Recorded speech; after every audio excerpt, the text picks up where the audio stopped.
Hello, everybody. Hello, everybody. Glad you're all awake. I know I had a hard time waking up. I hope you enjoyed the last panel. Now, without further ado, we're just a few minutes behind schedule. Ethics and military in the same sentence just seems a little weird, but they'll explain it. This is the Ethics and Military and Civilian Software Development Panel. Let me just introduce our panelists, Sam, Winn, and Robert. Let's give them a big hand. Thank you.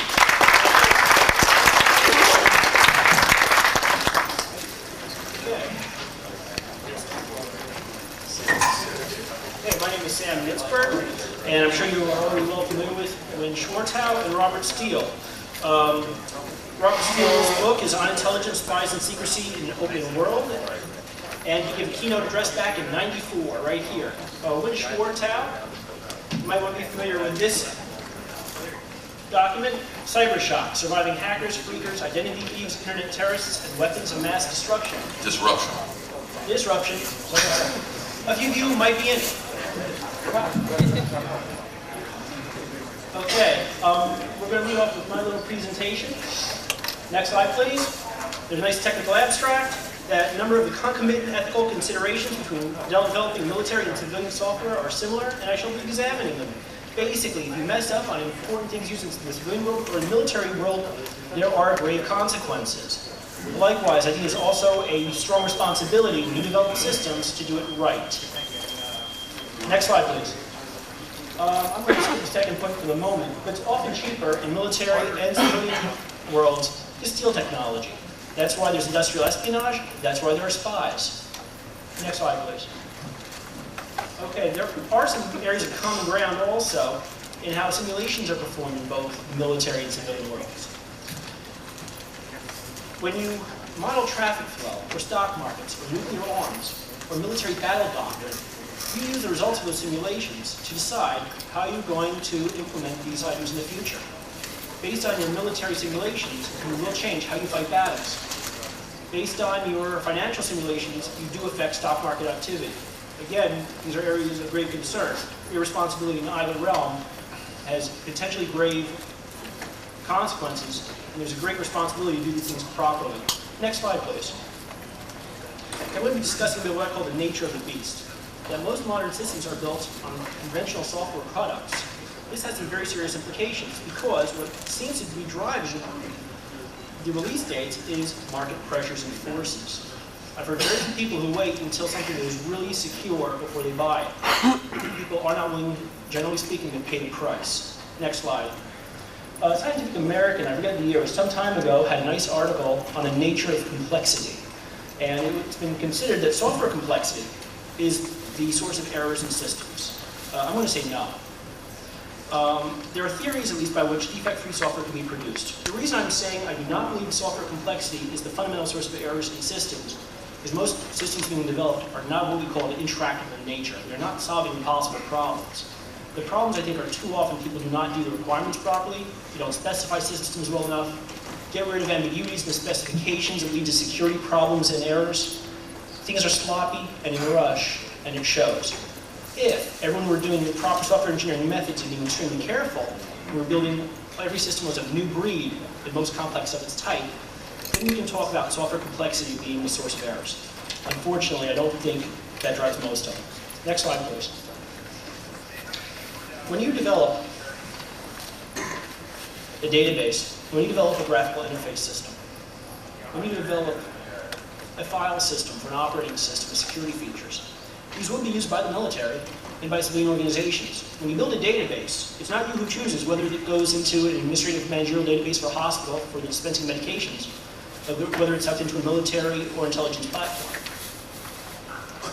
What the responsibility is, though, is to do a very good and careful job so needless harm is not caused. Next slide. Some technologies I'll mention briefly. The Global Positioning System was set up by DoD initially. Now hikers can use it. There was a cartoon some time back in the federal computer world that showed kids at 11 age standing selling a GPS jamming device. Unfortunately, that wasn't that far from the truth. It's preferable that all systems be built securely in all ways from the beginning. The internet itself, that was born out of DARPA, the Defense Advanced Research Project Agency. I've seen it kind of quizzically referred to as a weapon system that got out of control. It's kind of nice and interesting, though, that it's come 180 degrees and people talking about information wanting to be free on the internet is assumed to be the proper mode of viewing it. What's interesting is it came out of weapons work, the same as most computing. The birth of computing is nestled in military technologies. The first code-breaking machines that were worth mentioning were computers. Colossus was a computer. Early machines at the University of Pennsylvania, I believe, and certainly at the Institute for Advanced Studies, used for ballistics table computation. These are weapons. Next slide, please. Going back to a big Y2K bugaboo issue, the end of the world as we know it, the President's Commission on Critical Infrastructure Protection addressed 5 areas of grievous and great concern if they were attacked or subverted even by the Y2K problem. Information and communications, banking and finance, energy, physical distribution and vital human services. Kevin Paulson, a few of you may know, had the quote that got printed up in Wired. If you knew what the experts know, you'd be buying guns too. I'd say that's good advice in general. The problem being that things besides the Y2K bug would have caused grievous failures. Next slide, please. This was printed, again, Federal Computer Week, that in order to mitigate the risk of an accidental nuclear exchange, the Pentagon shared information with other countries. It shouldn't have come to that. The problem is people built systems, they knew about the Y2K problem, and it wasn't known if it was all addressed adequately. Next slide.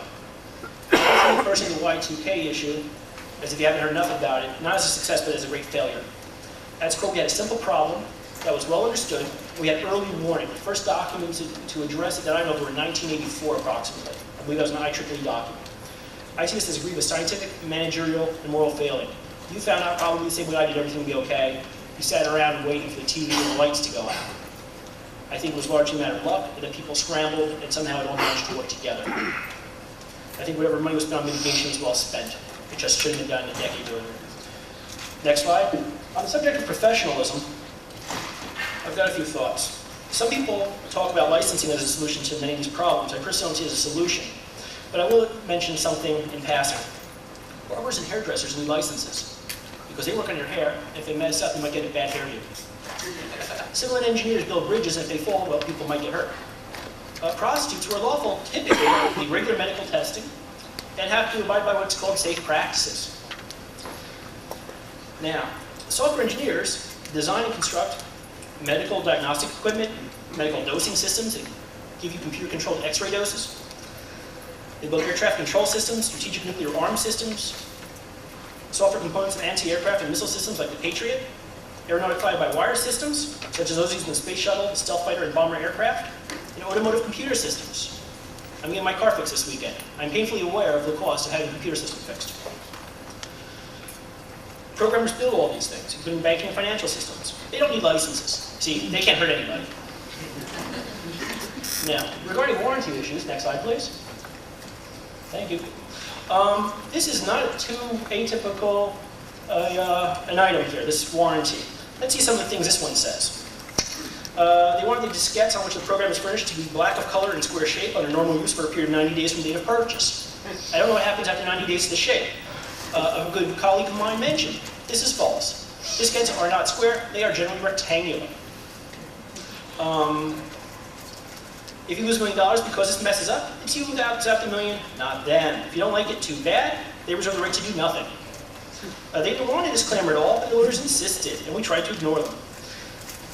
And the big thing is that you pay for software updates. Even if the software doesn't kill or hurt anyone, you have to pay for it when things go bad. I'll mention briefly the USCITA, which I still haven't figured out how to pronounce, which would make it legal to make software as bad as you want, and people are bound by these shrink wraps. It winds up you're not purchasing software nearly so much as renting it. And if it doesn't do the job, that's okay, because no one ever promised it would do a job competently anyway. Next slide, please. Okay, a friend of mine down in Australia, Emma Rooksby, is a philosopher. I believe it's University of Queensland. And I'm going to give her a quote, which I think addresses this issue of licensing rather nicely. And not just licensing, but how we view and develop software in general, and what we do with our computers. You'll bear with me, it's a long quote. Ultimately, though, as professionals with particular roles and responsibilities, carrying out practical tasks, the ramifications of which are often profoundly unclear, the sorts of guidance that many normative ethical theories provide us also depends on our social knowledge of what it is that we are doing, on our understandings of the possible impacts of the projects we undertake, and our ability to integrate abstract ethical theories with the apparently more practical decisions of the workplace. Now, this is the key.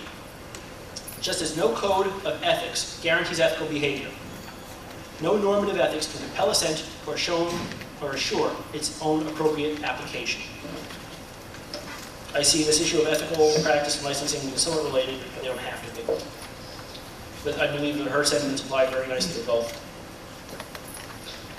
I will very briefly mention open and closed systems. Let's see if I have that slide next. Okay, actually, I'll get to closed systems in a second. The issues I see are that problems addressed may be resolved with proper foresight in systems design, development, and maintenance. Most systems are not hard.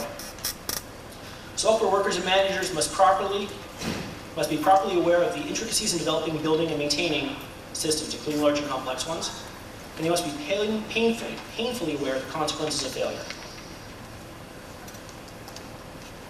Next slide, please. Regarding the issues of closed and open systems, which is a very popular subject of debate and discussion, it is true that closed software systems do defy proper security, integrity, and analysis.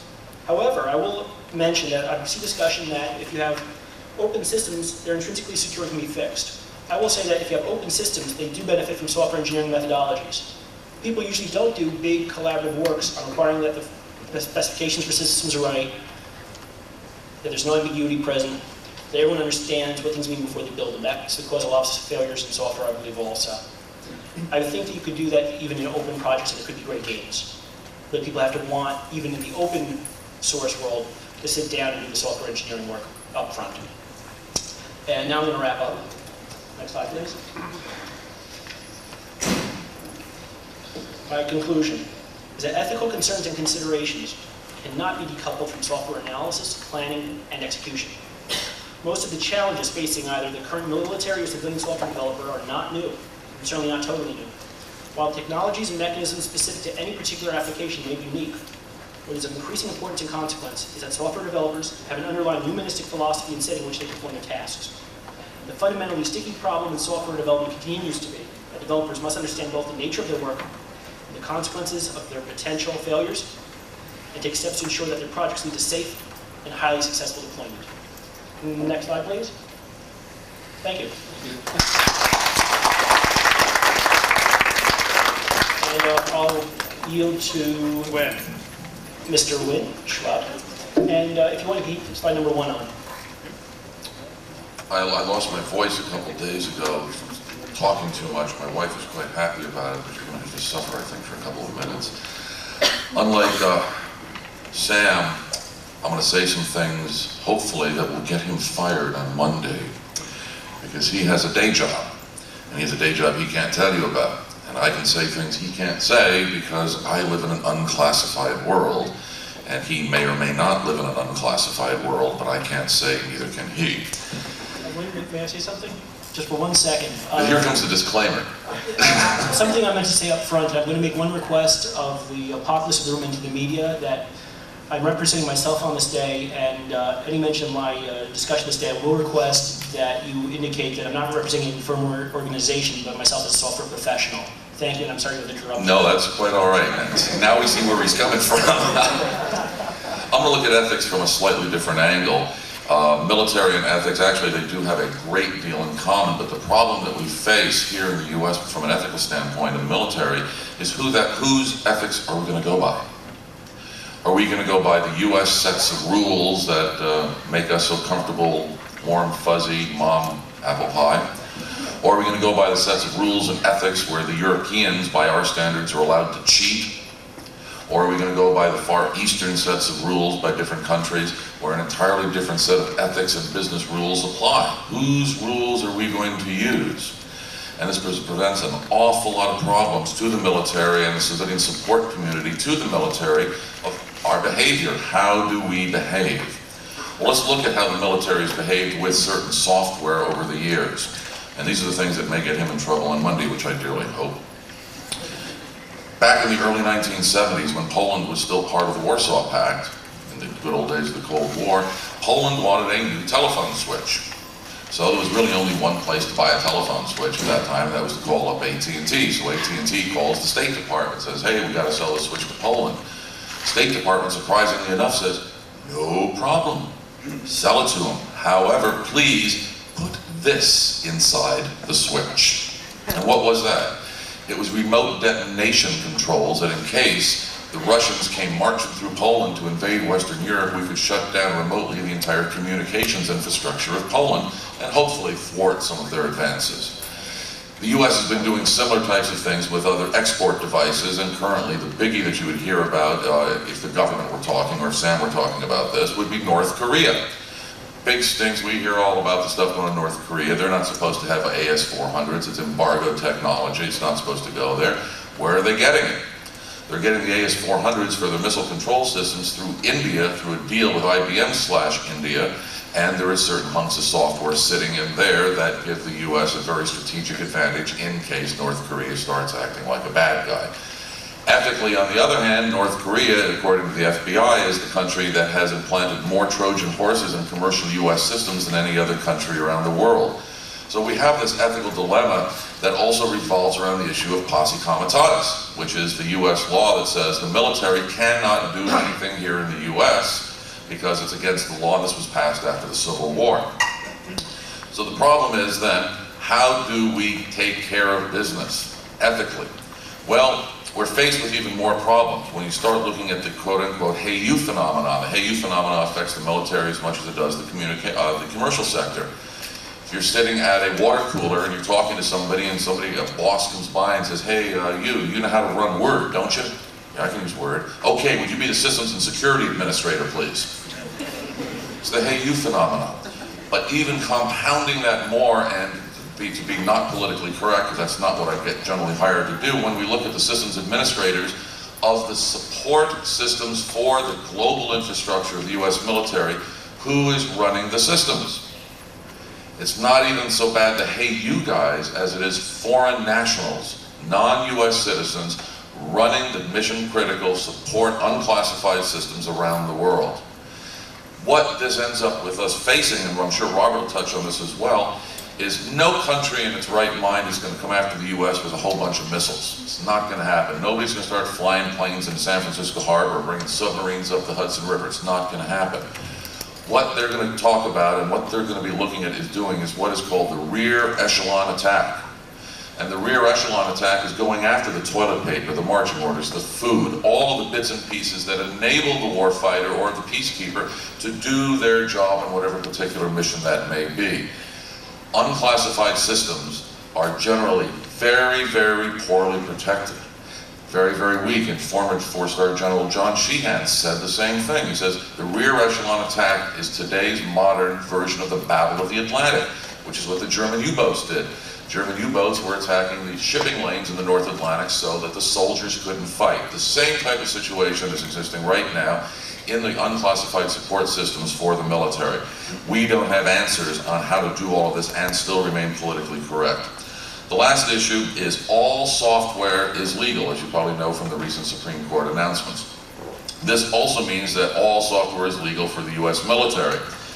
And they are developing some fabulous offensive software. The question is, when do they use it? When can they use it? Should they use it? And these become some of the ethical questions that we're talking about. And ultimately the issue of what is the distinction between military offensive software and vigilantism in the private sector? If and when the cops will not support a particular organization or individual when a crime has been committed against them, the cops won't do it. Should you do it on your own? If the military gets attacked electronically, quote unquote, into their .mil systems, should they respond with offensive software? Well, they have responded with offensive software. They have done it domestically. They've broken every known law in the universe with respect to this. The Pentagon lawyers have gone ballistic over it, and now there's a policy for non-response in order to meet current law. Is that an appropriate ethical response? These are some of the questions that are involved with the use of software, application of it, offense and defense. And when we get to the question and answer period, hopefully we'll get some of your thoughts and we can address some of those issues. Thanks a lot. Here's Robert.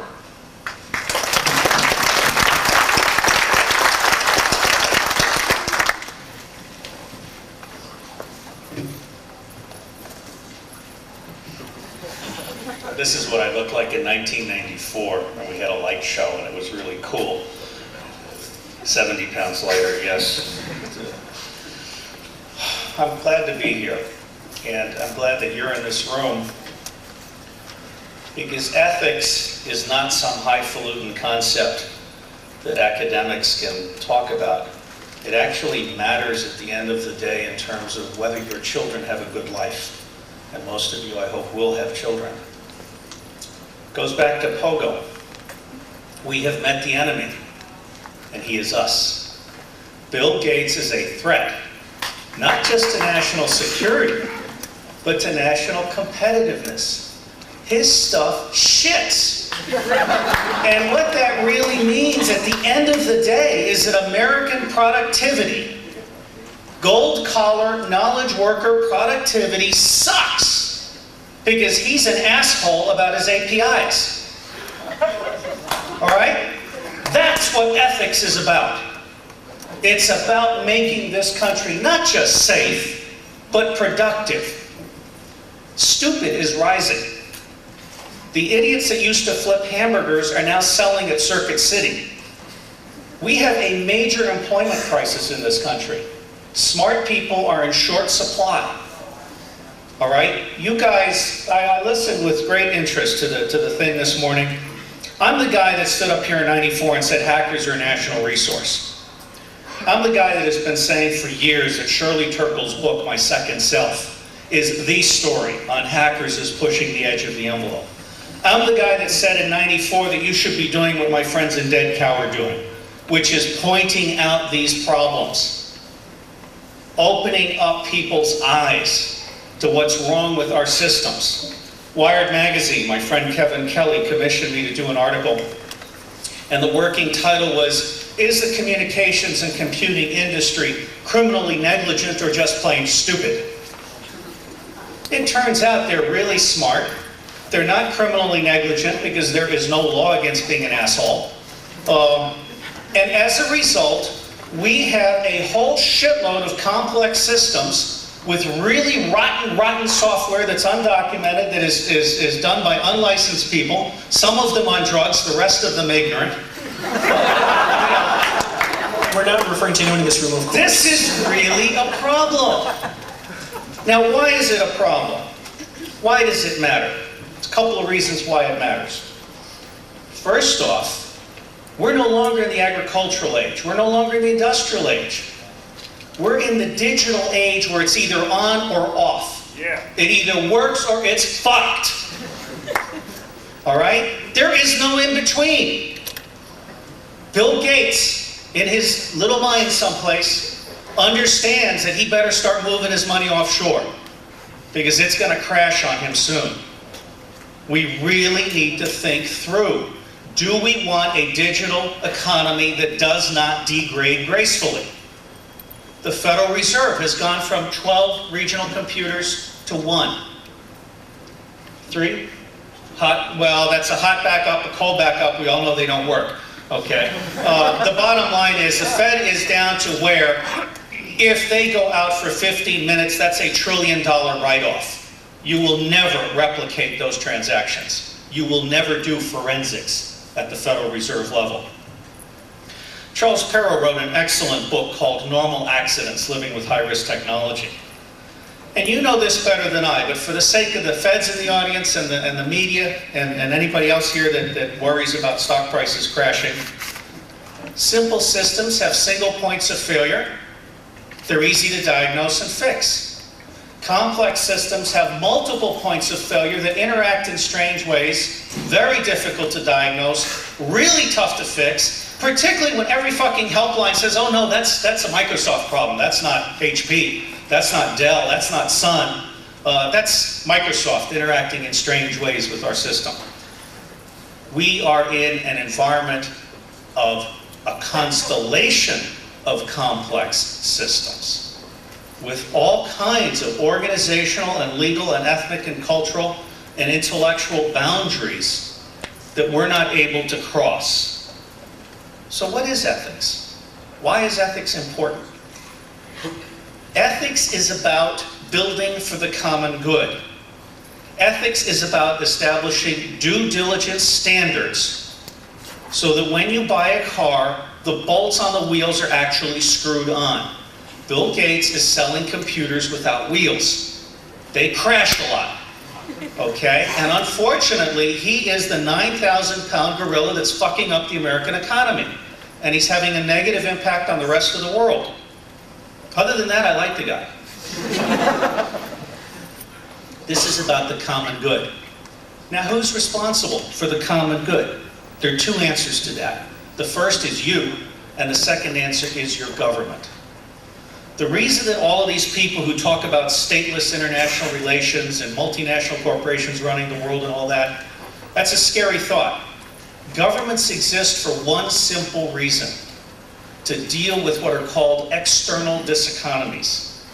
They exist to deal with things that Bill Gates doesn't give a rat's ass about, but that are really, really important to our national security and our national competitiveness and to your livelihood and to the future of our children. So what does that mean? It means that as we move into a network economy, where every individual is more important than any organization at large, we have to create a network ethics that is institutionalized by law. I'm really blown away at the difference between this conference and 1994. My God, it starts on time. That's a major hack in itself. You know, you've got a program manual. You've got a fantastic range of mainstream as well as radical speakers. You've come of age. It's not selling out to make the system work for your benefit and the benefit of your friends. And so I say to you, keep on doing what you're doing, but as physicians are tasked, do no harm, but enlighten people, because from what you do will come network ethics. Thank you.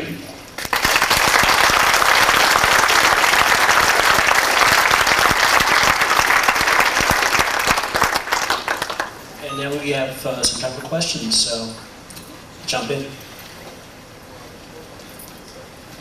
The young man in the blue box t-shirt. They're all young men. The one wearing the blue box t-shirt in the third row across from me, sitting just off to the left. Yeah, this is for you and Robert. Who do you think should manage, like you were talking before about complex systems, who do you think should manage complex systems such as APIs, OSs? Should it be the managers that know what the clients want, or should it be the code writers who actually type out the code and don't give a rat's ass about deadlines? I'll give mine first. First, operating systems are an example of a type of intricate system. In most cases, they're not what I really refer to as the complex systems. They can be, in a certain manner of thinking. I certainly don't put it down to the programmer.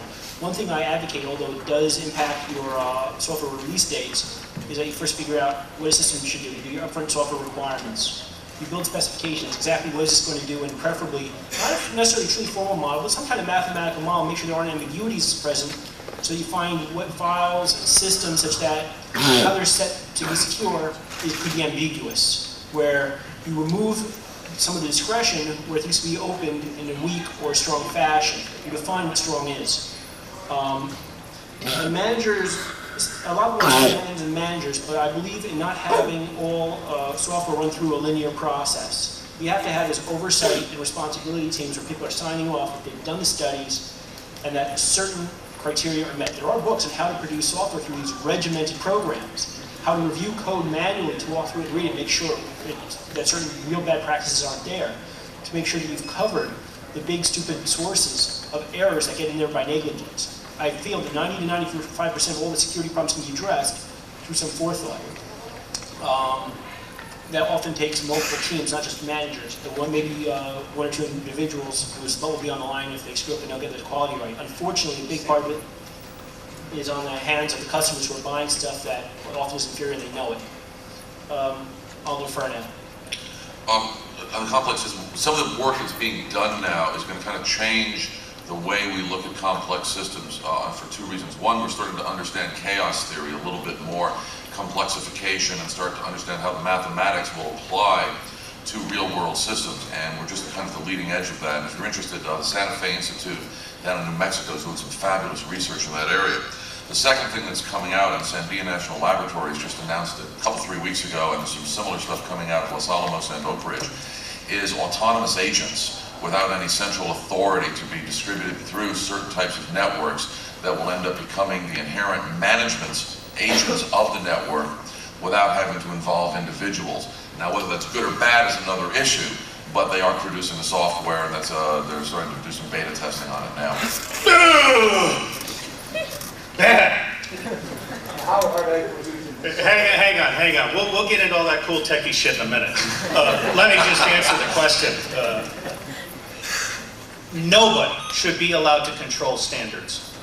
I believe that Vint Cerf set up the right model with the Internet Standards Committees, where really smart people came together on a voluntary basis and they produced standards that worked, that were adaptable, adoptable, scalable, migratable, all of that cool shit, okay?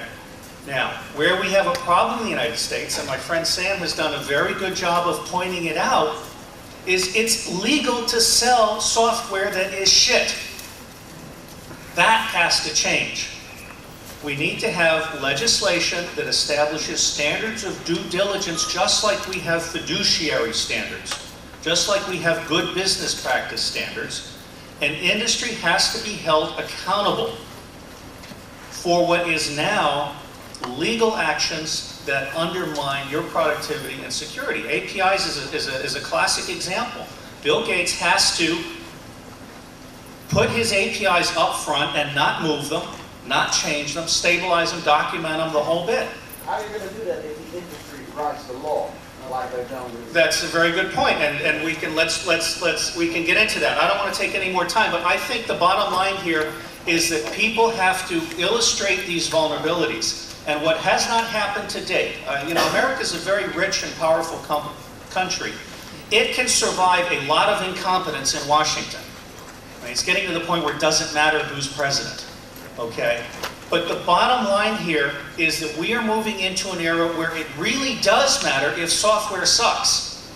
And that's where you guys are doing a national global service. Our friends from the Netherlands and from Germany. You have to educate the American and other international publics, and it's hard to do, on why it's important to worry about software standards, why it's important to worry about software reliability. Because the bottom line is, at the end of the day, everything else about your life depends on software being trusted. Right, and liability is the key word I'd like to get one question to. So when we saw this law bar bullshit, I do not agree when you say Microsoft is selling car without wheels. They have wheels, but they have brakes, and those brakes fall out at special circumstances. So if any company would sell cars like that, they would be taking into liability, and that would be a high price to pay for them.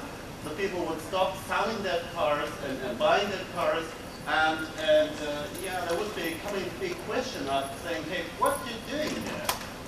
But if it comes to Microsoft systems, then I'm really a little bit, he's given a Microsoft presentation on this panel. people seem to act like Microsoft software falls from heaven, and it's there, and we have to deal with it, as if there were no alternatives. So I don't understand why Microsoft software is used within this community here.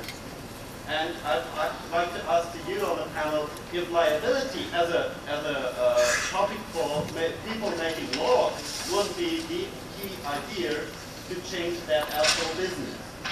Liability is very important. I never thought I'd say we need more lawyers, but this is it. This is the big new one. And you're not going to say it.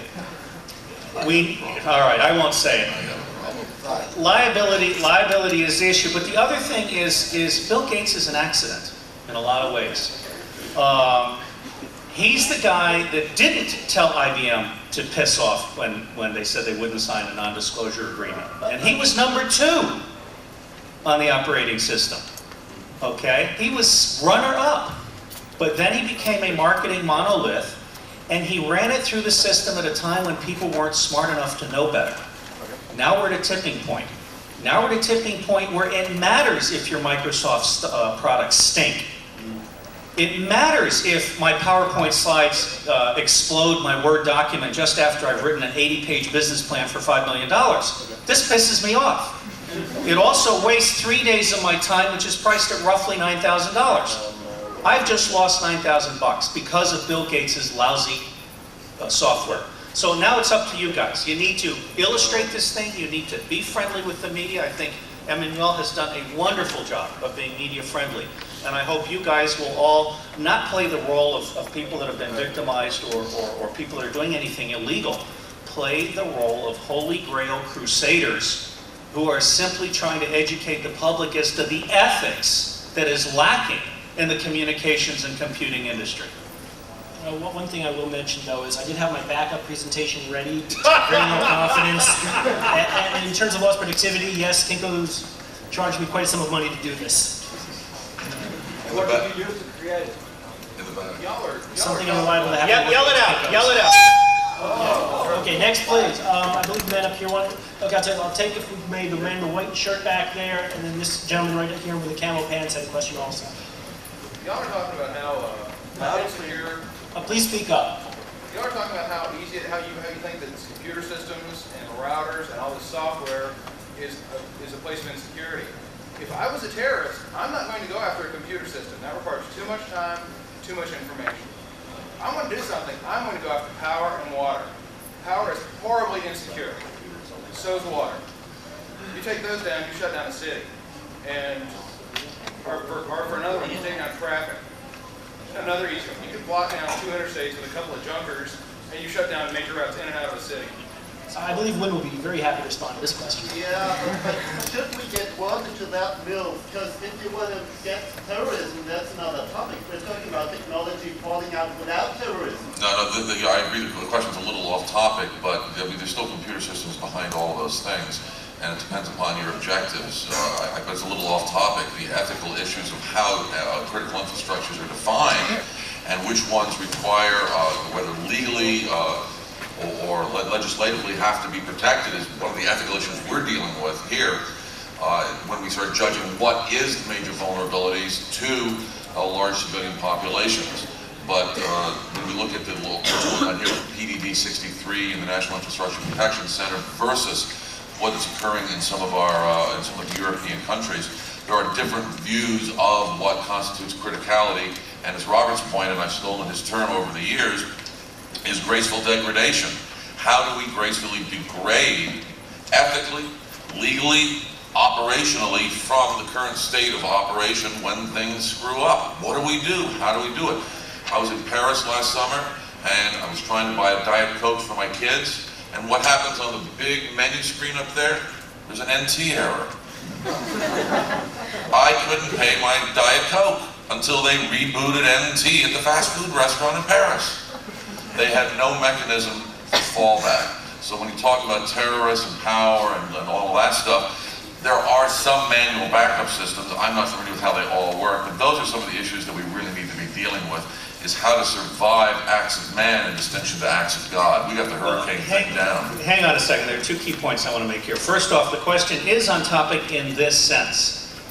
The communications and computing industry in the United States is giving not just terrorists, but criminals who are smart enough to not brag about what they do, and information vandals, people who are very, very angry, they're giving them a wide open door. The information industry is out of control. Now, a couple of comments. Mish Kabay and I had a wonderful debate, the terms of which were, are hackers a national resource or pathological scum? And it ended up in a draw. But Mish is someone I really respect, and he's got a pie chart in his book, which shows that 50% of computer-related errors are from data entry problems associated with bad design. Another 20% come from a lack of backup, fire and water damage. And there are an awful lot of people in this town and other places whose idea of a backup is the magnetic tapes in the same room as the system, okay? And then 10% were from dishonest individuals who sold out. They were authorized users doing unauthorized things. 10% is disgruntled individuals seeking revenge, authorized users doing unauthorized things. 5% were from viruses, and the last 5% was from outside attack. So I say this to put it in perspective. We have met the enemy, and he is us. What I'd like to do, we're running short on time. I would like to take two questions, one from the gentleman sitting right in front of me, and one from the person sitting at the most extreme distance back from me in direct line, but maybe we'll try to give each question an answer about 2 minutes. Okay, I understand. Speak loudly, please. Okay, I understand what you're saying about the need for some type of control. Thank you, in systems like that. But I'm an embedded programmer for Datascope, and we do medical stuff, and we're regulated by the FDA. And let me just say that they are really a bunch of idiots. I mean, a lot of their requirements are contradictory to other ones, and if you follow one of their guidelines, it contradicts with the other. So if the government isn't going to be able to regulate itself and to enforce these coding practices, then who can we get to do it? One of the issues that I have, when I stood up the Marine Corps Intelligence Center, which I had a budget for about 100 people, and the Secretary of the Navy in his infinite wisdom told me that I couldn't hire anybody above the rank of GS-9 without his direct personal approval.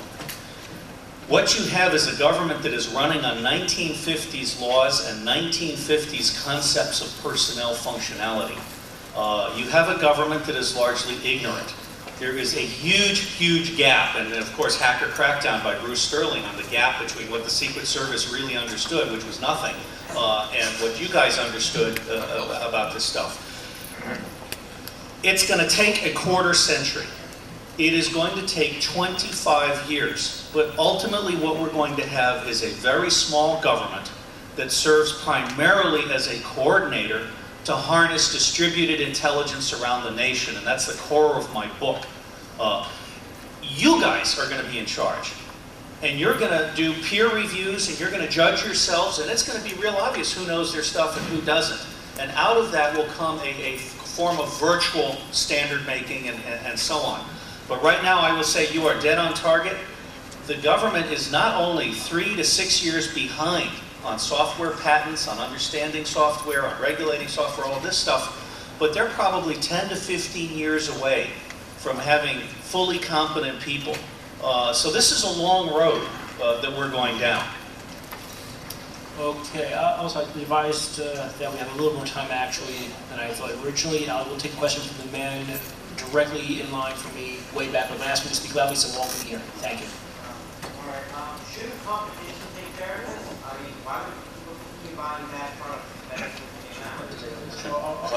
Shouldn't competition take care of all this? Well, there are quite a few construction firms, and there is some competition between them, but there are very stringent restrictions on who can put up a bridge and what's involved before you can put up a bridge.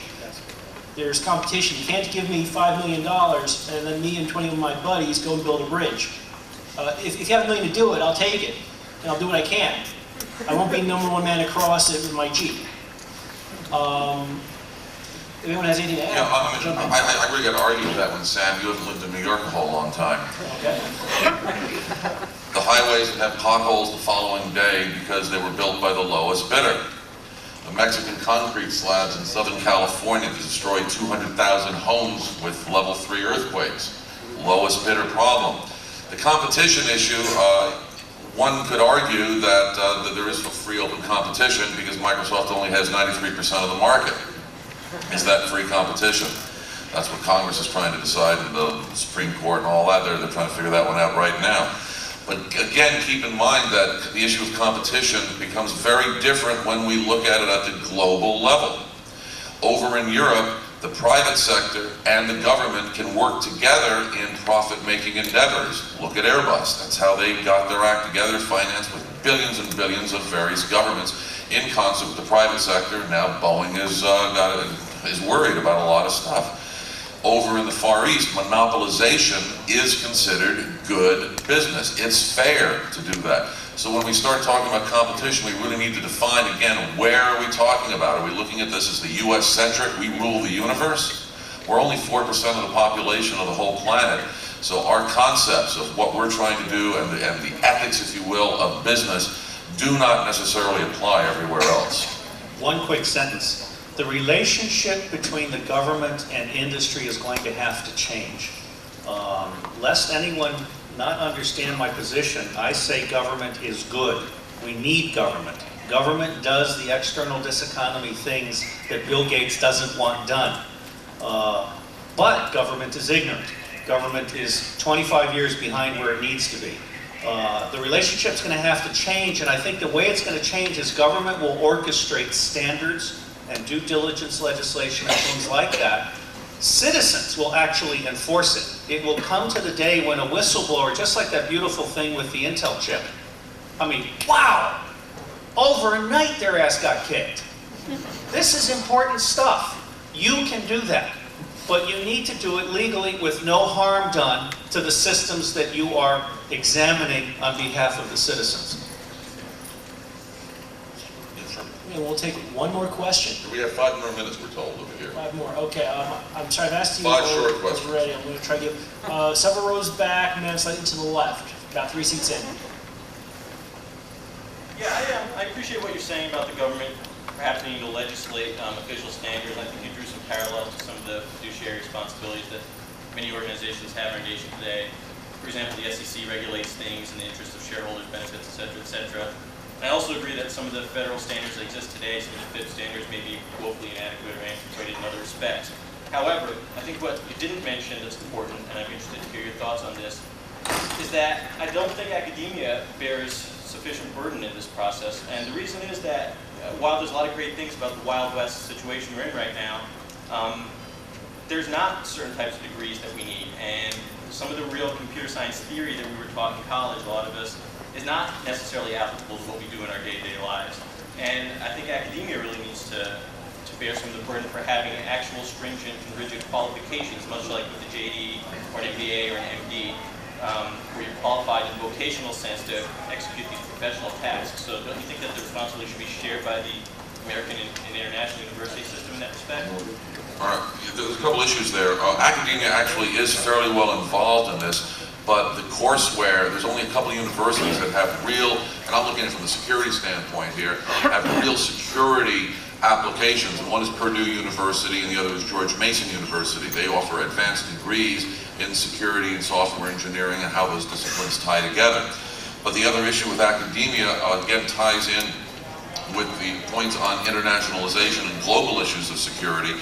The current range of security criteria is called the common criteria.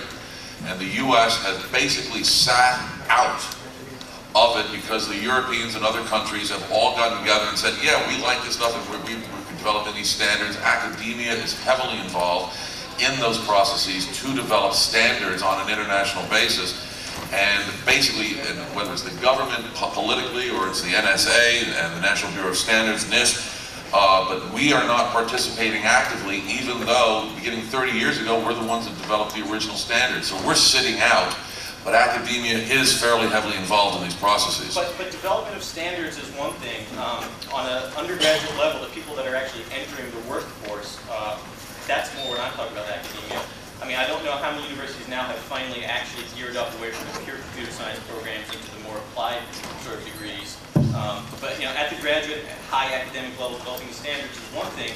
Sending qualified people into the workforce who didn't just go to some 8-week crash training course is something totally different. Let me make a couple of quick comments because you're onto something that's very important. The next president, I don't know how many of you read that Wired magazine about a month ago, but it had this wonderful thing which says essentially most of you are going to live to be 100. Okay, the lifespan of Americans in particular, but people all over the world is changing. 100 years old. The next president is going to have to come to grips with the fact that the retirement age in this country is going to have to be moved out to 75 at a minimum. The next president is going to have to come to grips with the fact that most people when they graduate from college aren't qualified to do anything. Okay? They're party animals. They might know how to read, but by and large, they don't have the kind of practical skills that you have. We need to deconstruct and revitalize our entire educational system, and fully half of it has to shift over into what some might call vocational, but what I would call cyber education and corporate education. And you literally have to get recertified every 2 years at a minimum. You have to refresh yourselves. We have to significantly increase the amount of money that corporations spend on education. Unfortunately, today they're spending money just teaching people to read and write after high school education. The last comment that I would make is that the US government is spending billions and billions and billions of dollars on classified information technology.